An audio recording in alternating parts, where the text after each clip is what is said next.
ஓடி வராங்கடா.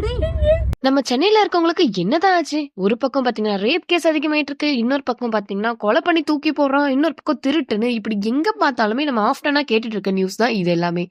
எனக்கு ஒண்ணு மட்டும் புரியல. அதிகாரம்னு ஒண்ணு கையில இருந்துட்டா நம்ம என்ன வேணா பண்ணலாம் அப்படின்ற திமிர்ல இருக்காங்களா?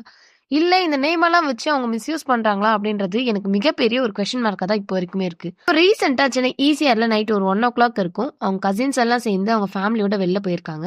அந்த டைம் ஆப்போசிட்ல ஒரு லக்ஸரி கார்ல போதையில 4 பசங்க வராங்க. அவங்க கார்ல ஒரு 7 பேர் இருக்காங்க. இந்த கார்ல பொண்ணுங்க இருக்கிறத நோட் பண்ணதுக்கு அப்புறம் இவங்க இந்த கார ரொம்ப ஃபாஸ்ட்டா சேஸ் பண்ணிட்டே வராங்க.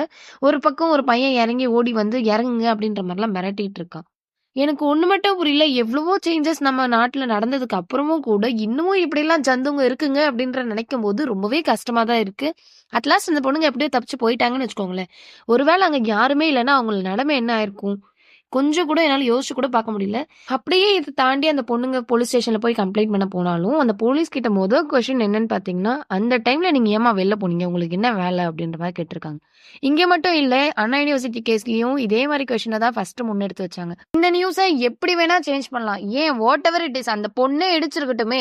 நீ என்ன பண்ணியிருக்கலாம்? லீகலா போய் கம்ப்ளைண்ட் பண்ணியிருக்கலாம். ஆனா அந்த அன்டைம்ல இப்படி சேஸ் பண்ணி போய் அந்த பொண்ண மிரட்டுற மாரிலாம் பண்றது தப்பான விஷயம் தான். அப்படி பண்ணியிருக்க தேவையில்லன்றது தான் என்னோட கருத்து. இந்த மாரி விஷயம் உங்க வீட்ல இருக்க பொண்ணுங்களுக்கு நடக்கிற வரைக்கும், இத வெறும் நியூஸா தான் கடந்து போவீங்க. Just think about it. இதையும் நியூஸா கடந்து போயிடாதீங்க. இதே மாதிரி நிறைய அப்டேட்டுக்கு மறக்காம ஆர்டிவி ஃபாலோ பண்ணிக்கோங்க.